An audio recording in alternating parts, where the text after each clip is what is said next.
가나안 북방에서의 대표적인 인물이라고 한다면 하솔 왕 야빈입니다. 이 하솔 성읍은 주변에서 아주 큰 성읍이었는데 기록된 내용으로 보면 여리고 성 규모보다 수십 배에 달하는 그런 큰 성읍입니다. 이 야빈이 남방 연합군이 그러한 것처럼 북방 쪽에 있는 많은 부족들의 왕들에게 연락을 취하여서 이스라엘과의 전쟁을 준비하기 위해 모입니다. 오늘 본문 11장 4절에서 보듯이 모든 자들이 나왔는데 그 수가 해변의 모래와 같이 수없이 많고 또 말과 병거가 심히 많았다라고 말씀하고 있습니다. 가나안 남방과 북방 전쟁의 차이점을 본다면 이 북방과의 전쟁에서 병거가 등장하고 있다라고 하는 것입니다. 말과 병거라고 하는 것은 대단히 강력한 무기입니다. 지금으로 보면 나는 칼과 창으로 싸우는데 저쪽에서는 탱크 몰고 나온 거나 다름이 없습니다. 전력적으로 비교할 때 겨눌 수 없는 것입니다. 유대 역사학자 요세푸스의 여러 고증에 걸친 연구에 의해서 그 당시 가나안 북방 연합군의 규모가 얼마만큼이었는가 이야기하는가 하면 보병은 30만 명, 기병은 10만 명, 그리고 병거의 수는 약 2만 대에 달하였을 것이다. 이렇게 예상을 하고 있습니다. 제가 군 생활할 때 우리나라 전체 군인의 수가 64만 명이었습니다. 근데 보병이 30만 명이 모였다라고 이 수치가 정확히 맞다고 한다면 정말 실로 놀라울 것입니다. 이스라엘 백성들이 그동안의 전쟁에서 승승장구해 왔지만 해변에 수많은 모래와 같이 나와 있는 적군들의 모습, 특히 말과 병거가 등장해 있는 모습을 보게 된다면 이전에는 없었던 극도의 공포가 이들의 마음을 사로잡지 않았을까라고 하는 생각들을 해보게 됩니다. 그러나 성경에서 기록한 전쟁의 양상을 보면 여호수아와 이스라엘 백성들은 두려워하지 않고 이 전쟁에 참전하여서 가나안 남방과의 전쟁과는 좀 다르게 가나안 남방과의 전쟁에서는 하나님이 말씀드렸듯이 우박을 내려서 이스라엘 백성들의 칼날에 죽은 자보다 더 많게 하시고 또 날이 어두워 숨어 들어가는 적군들을 찾아낼 수 있도록 해와 달을 멈추어 내신 초월적인 기적의 역사가 있었던 반면에 이 북방과의 전쟁에서는 이스라엘 백성들이 친히 칼과 창을 들고 참전하여서 어떻게 보면 그 자신들의 힘으로 이 북방 연합군을 무찔러낸 말씀들이 여실히 나오고 있습니다. 그러나 좀 더 말씀을 주의하여 살펴보면 전쟁 전에 하나님께서 이스라엘 백성들에게 주시는 말씀이 있었습니다. 너희는 그들로 인하여 두려워하지 말라. 그리고 더 상세하게 주시는 말씀이 내일 이맘때에는 너희가 그들을 몰살시킬 것이다. 너희가 행하는 일들은 이런 것이다. 말의 뒷발의 힘줄을 끊어낼 것이고 그 병거를 불사를 것이다 라고 하는 말씀입니다. 이러한 말씀을 듣고 이스라엘 백성들은 힘을 냅니다. 그리고 담대하게 그 전쟁에 참전하여서 하나님 주신 약속된 승리를 쟁취하게 됩니다. 어떻게 이스라엘 백성들은 하나님이 주신 말씀만을 붙들고 나아갔는데 그러나 눈에 보이는 것들이 있죠. 자기의 눈에 걸리는 것들이 있습니다. 수없이 많은 적군들이 모여서 자신들을 대적하려고 합니다. 우리와는 비교할 수 없을 정도의 강력한 무기들을 가지고 나와 있습니다. 근데 어떻게 담대할 수 있었을까? 결론과 같은 말씀을 드리면 여호수아와 이스라엘 백성들은 눈에 보이는 두려움에 붙들리지 않았습니다.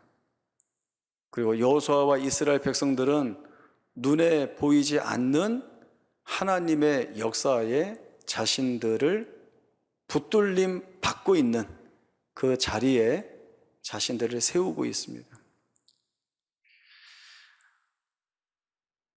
하나님을 붙든다, 하나님께 자신을 묶는다라고 하는 것은 나 자신에게 초점을 둘 것인가, 하나님께 초점을 둘 것인가의 문제입니다.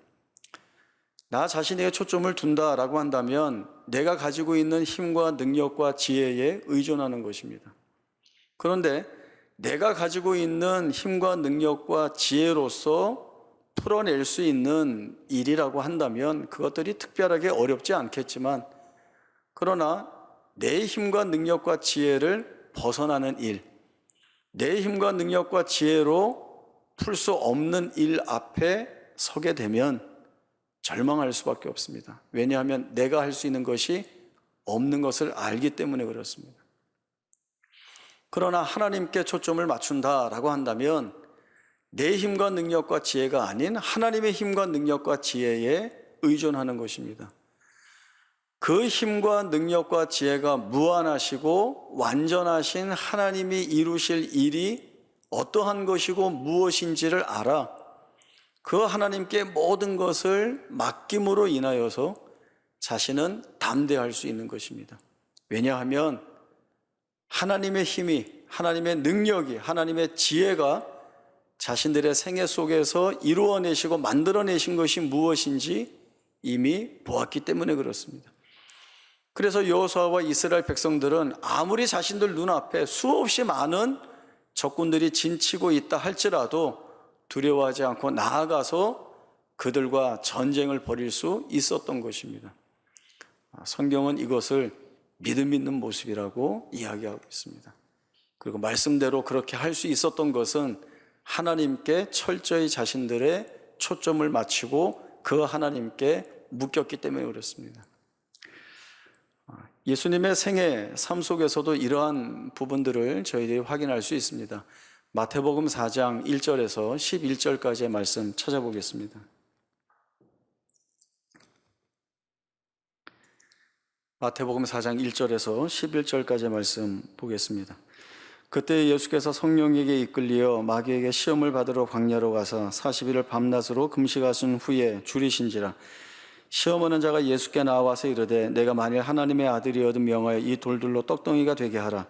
예수께서 대답하여 이르시되 기록되었을 때 사람이 떡으로만 살 것이 아니요 하나님의 입으로부터 나오는 모든 말씀으로 살 것이라 하였느니라 하시니, 이에 마귀가 예수를 거룩한 성으로 데려다가 성전 꼭대기에 세우고 이르되 내가 만일 하나님의 아들이어든 뛰어내리라. 기록되었을 때 그가 너를 위하여 그의 사자들을 명하시리니 그들이 손으로 너를 받들어 발이 돌에 부딪히지 않게 하려다 하였느니라. 예수께서 이르시되 또 기록되었을 때 주 너희의 하나님을 시험하지 말라 하였느니라 하시니, 마귀가 또 그를 데리고 지극히 높은 산으로 가서 천하만국과 그 영광을 보여 이르되 만일 내게 엎드려 경배하면 이 모든 것을 내게 주리라. 이에 예수께서 말씀하시되 사탄아 물러가라. 기록되었을 때 주 너희의 하나님께 경배하고 다만 그를 섬기라 하였느니라. 이에 마귀는 예수를 떠나고 천사들이 나와서 수종드니라. 예수님께서 40일 동안 금식 기도를 마치신 후에 마귀가 와서 세 가지 시험을 합니다. 이 시험을 받으시는 것은 예수님이 앞으로 구속 사역을 이루실 분이기 때문에 통상적으로 거쳐야 하는 어떤 절차를 밟는 것 같은 그런 시험이 아니라 마귀가 정말 예수님을 무너뜨리고 이 예수님이 행하실 구속 사역을 망치기 위해서 찾아와서 한 실제적인 시험입니다. 가장 시험이 될 만한 것들을 가지고 찾아왔죠.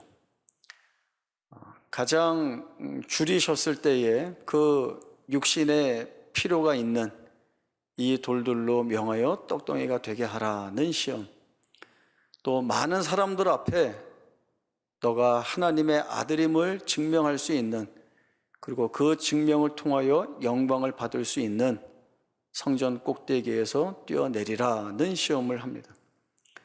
그리고 천하의 모든 영광을 다 취할 수 있다라고 하는 기대와 환상을 갖도록 내게 절하라는 시험을 하고 있습니다.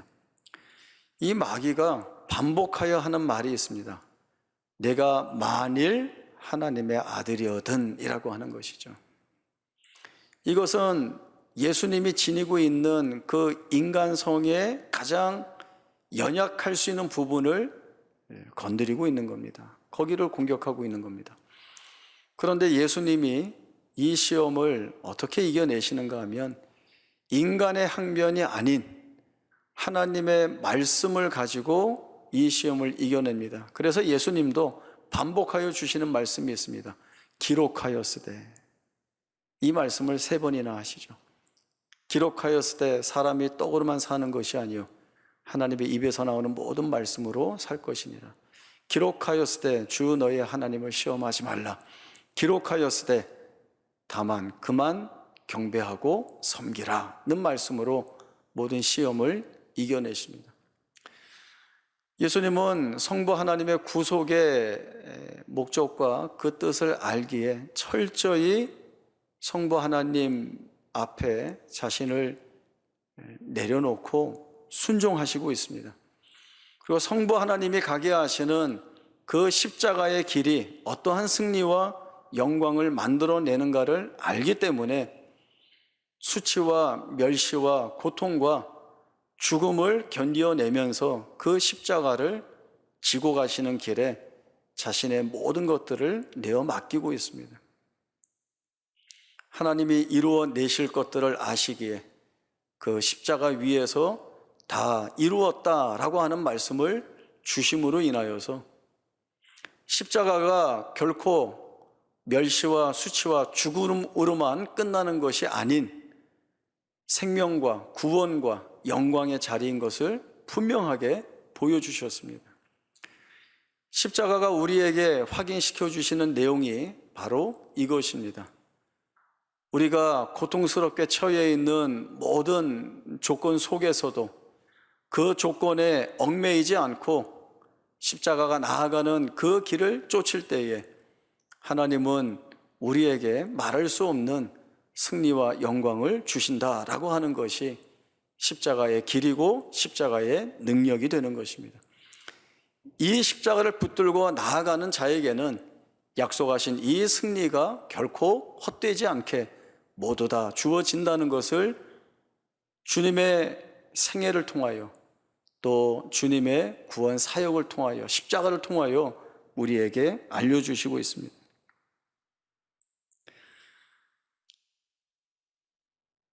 이스라엘의 왕으로 세움받는 자들이 있습니다. 그들이 걸어가야 할 길이 성경에서는 2가지로 표현이 되고 있습니다. 다윗의 길, 여로보암의 길입니다. 다윗의 길이라고 하는 것은 다윗이 하나님 앞에서 살아오는 한 인생으로서 그 하나님께 모든 것들을 다 맡기고 살아온 것에 대한 내용입니다.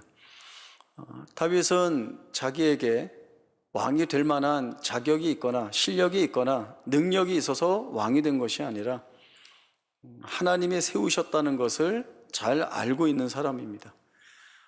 그래서 하나님의 통치 아래 자신을 철저히 맡기었고 하나님께서 자신을 세우신 분이시라는 그 사실 때문에 하나님 앞에서나 백성들 앞에서 교만하지 않고 자만하지 않을 수 있었습니다. 하나님의 말씀에 철저히 순종했기 때문에 하나님 마음에 합한 자라고 하는 그러한 칭찬도 들었던 자입니다. 그러나 이 다윗도 실수하고 실패할 때가 있었습니다. 한 가지의 사건이 인구조사한 것이죠. 인구조사한 게 뭔 문제이겠는가 싶은데 다윗이 인구조사하는 목적은 내 힘이 얼마만큼인가 라고 하는 사실을 확인하고자 한 것입니다. 이 다윗이 요압에게 명령합니다. 너는 단에서부터 브엘세바까지 인구조사를 하여 그 수를 내게 보고하라는 것입니다. 이때 요압이 뭐라고 이야기를 하는가 하면 하나님께서 당신의 백성을 100배나 더할 수 있는데 왜 이 인구 조사를 하려고 하십니까? 다른 말로 하면 하나님이 당신에게 힘이신데 왜 다른 힘을 찾으려고 하십니까? 라고 하는 이야기입니다. 그런데도 그때에는 이 다윗이 깨닫지 못하고 인구 조사를 실행합니다. 이것이 하나님 앞에는 불순종이어서 그 죄를 지적받고 심판받습니다. 다윗은 자신의 죄를 지적받을 때 참 은혜롭게도 그 죄를 깨닫고 하나님 앞에 나아가서 회개하고 용서를 구합니다. 그러면 하나님이 다시 회복시켜 주시고 다윗의 길이라고 하는 그 길을 여전히 살아갈 수 있도록 하나님이 은혜를 부어 주십니다. 그런데 이 다윗의 길이 아닌 여로보암의 길을 쫓는 왕이 있습니다. 사실은 수없이 많은 왕들이 있는데 바아사라고 하는 한 인물을 저희들이 살펴보겠습니다. 열왕기상 15장 33절에서 16장 4절까지의 말씀입니다. 열왕기상 15장 33절부터 말씀을 보겠습니다. 유다의 아사왕 셋째 해에 아이야의 아들 바아사가 디르사에서 모든 이스라엘의 왕이 되어 24년 동안 다스리니라. 바아사가 여호와 보시기에 악을 행하되 여로보암의 길로 행하며 그가 이스라엘에게 범하게 한 그 죄 중에 행하였더라.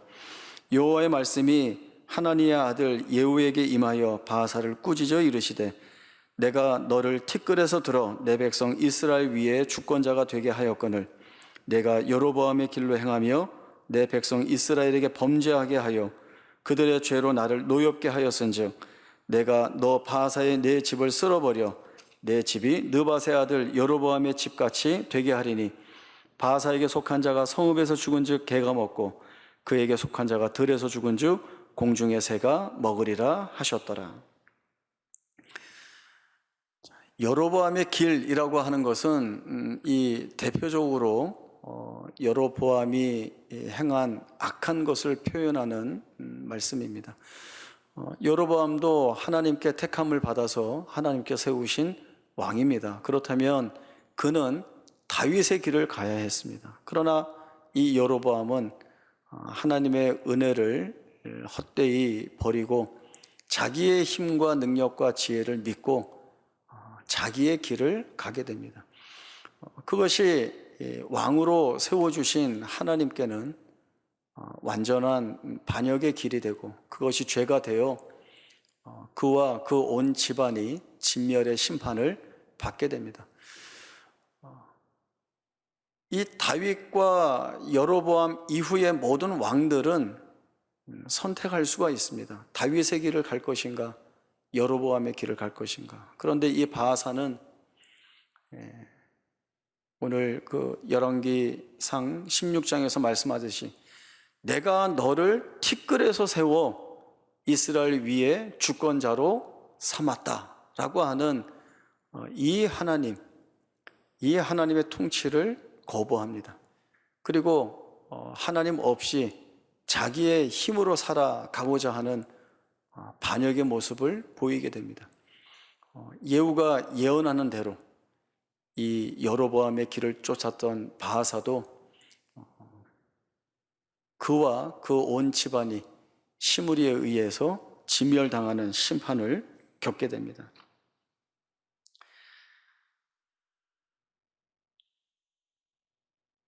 다윗의 길을 살아가는 것, 그것이 우리에게는 가장 은혜롭고 복된 길일 수 있습니다. 그러나 연약하고 부족한 우리에게는 늘 이 눈에 보이는 것들이 걸림으로 인하여서 근심과 염려와 불안, 두려움의 자리에서 벗어나지를 못하고 있습니다. 앞에서도 말씀드렸듯이 여호수아와 이스라엘 백성들이 자신들을 대항하기 위해 메론 물가에 모인 그 수없이 많은 그 적군들을 바라보면서 또 가장 두려워할 만한 말과 병거들을 바라보면서 얼마나 큰 두려움 가운데 처했겠습니까? 그러나 이 여호수아와 이스라엘 백성들이 붙들었던 것은 두려워하지 말라라고 하는 하나님의 약속의 말씀이었습니다. 제가 말씀을 보면서 하나님의 말씀을 받지만 그러나 우리의 눈에 걸리는 것들을 우리가 견뎌내고 뛰어넘기 위해서는 우리가 붙들고 확인받아야 하는 것들이 있는데 어떻게 우리가 받아야겠는가라고 하는 것들을 살펴보니까 제일 먼저는 성경이 우리에게 해주시는 증언의 말씀에 귀를 기울이는 것입니다.